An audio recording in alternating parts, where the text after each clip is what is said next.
ligje dhe të ushtroj kontroll parlamentar. Rrugët i shtron pushteti vendor dhe pushteti qendror. Dhe ajo çfarë unë konstatoj si deputeti i zonës është që disa nga rrugët janë të shtruara dhe kanë ndihmuar goxha ekonominë lokale të zonës, disa nga rrugët ende nuk janë shtruar, disa nga ato lënë shumë për të dëshiruar.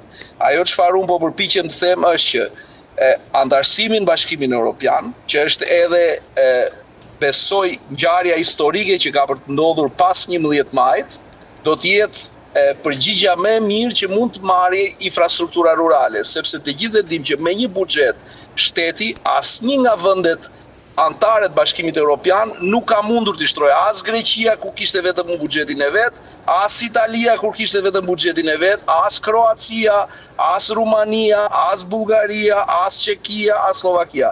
Vetëm pasi u bën anëtare të Bashkimit Evropian, ato mundën që të adresonin çdo rrugë fshati në do duhet antarësimi në Bashkimin Evropian edhe që të shtrojnë apo të asfaltojnë këto rrugë. Pa kohë më parë keni nxjerrë dhe një video teksa ka përcjellë një kanal.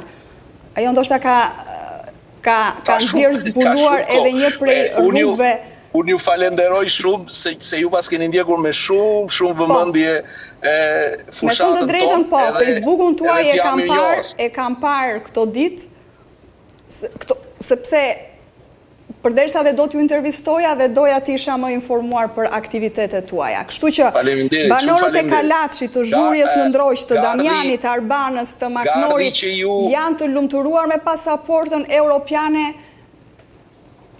Zoti Gogu. Unë besoj që e kuptojnë shumë mirë që nuk është një vendim elektoral, unë besoj që është vendim historik. Historia për shqiptarët nuk është që ka ardhur shpeshherë që ta sjelli këtë fat që ne mundet të antarësohemi, pra të paktën me që kam lexuar unë historinë ka 1000 vjet të paktën që ne endemi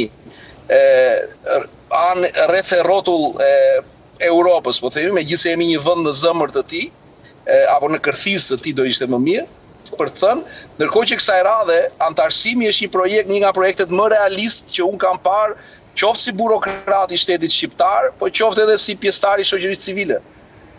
Qartë, por ai banori i Damjanit, çfarë konkretisht u ka kërkuar, përveç joshjes që ju i bëni për pasaportën europiane?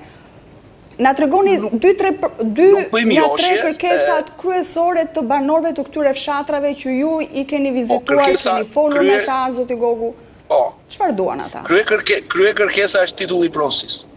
Krye kërkesa e tyre është titulli i pronësisë. Pra ata duan sigurinë për titullin e pronësisë. Kanë marrë një dokument që me shpërndarjen e pronave në zbatim të ligjit 7501 dhe ende nuk gëzojnë titullin e pronësisë. Kështu që kjo është krye kërkesa.